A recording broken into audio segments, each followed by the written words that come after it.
Hey everyone, welcome back to another video. This is week 2 post-surgery from the pec tear surgery, and it's actually 2 weeks and 1 day since the operation.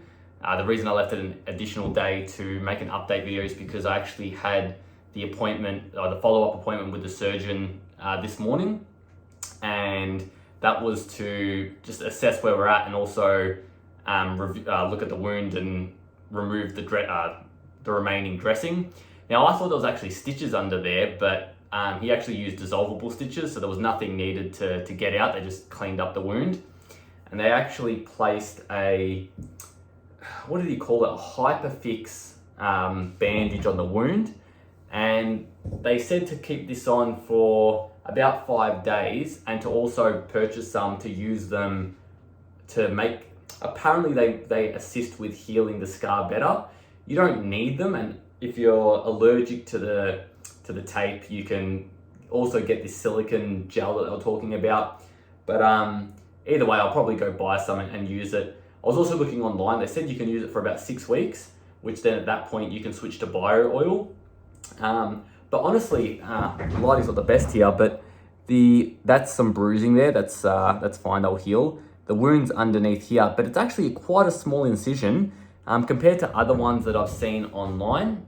I think the surgeon did a really good job, and even with when I saw it without the tape on there, it looked pretty good. And apparently because it is quite raised at the moment, apparently as the dissolvable stitches heal, which take about 12 weeks to fully dissolve, that raised scar will come down. So I'm keen to see how that looks going forward. You can see right now I'm not in the sling. I still need to be in it for another 2 weeks. However, they did advise that when I'm at my desk, I'm in a controlled environment, that I can take it out and just kind of rest it in that position that I would be in with the sling anyway. I just got to be careful, I don't reach for something and tear it again, because right now the surgeon said that it is the most, the weakest the joint or the connection will be, because there was some like regrowth in the last 2 weeks or something, and it's a very, very new tissue that this next 2 to 3 weeks is the most important. So I'm making sure to not move it, only moving the elbow and wrist, and just doing my passive pendulum swings. I feel really good though. Like when I have it at my side, I don't feel any tightness. It's only as soon as I start moving it.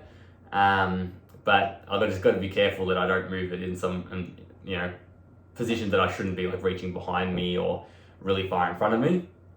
I do have a follow-up, or my second physio appointment next week, which will be 3 weeks post-op.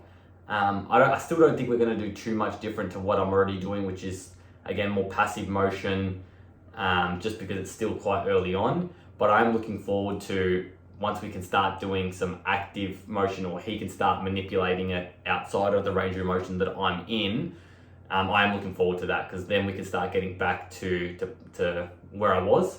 And I'm gonna ask him, I'm gonna set myself a goal, is that I really want to get back on the motorbike.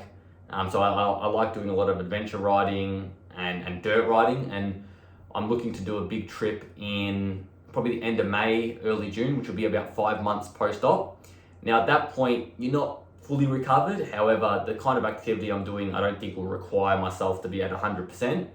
But the goal is to be able to get to that point, back on the bike, and no issues. So I'm going to be taking the physiotherapy very seriously and listening to everything that the physio says to do. But overall, another 2 weeks left in the sling. When I come out of it, I will be doing more exercise that doesn't incorporate this, but things like safety squats, I really want to get into now that I've got the bar. I'll continue training this one arm, and hopefully I can find out once I can start doing even just some light bicep curls with just, an empty dumbbell with this arm, because it is atrophying quite a lot. And I actually, as bad as it sounds, and I'm not looking forward to seeing the number, but I am interested how much this arm has atrophied in relation to my good arm, especially because I've been training this one a little bit here and there. So we'll see what that comes out to be once I can actually raise my arm to take the measurement. So I reckon we could probably look at that in maybe 6 weeks post-op, so another 4 weeks, and we'll see where that's at. Well, I will leave it at that and see you guys in the next check-in. Have a good one.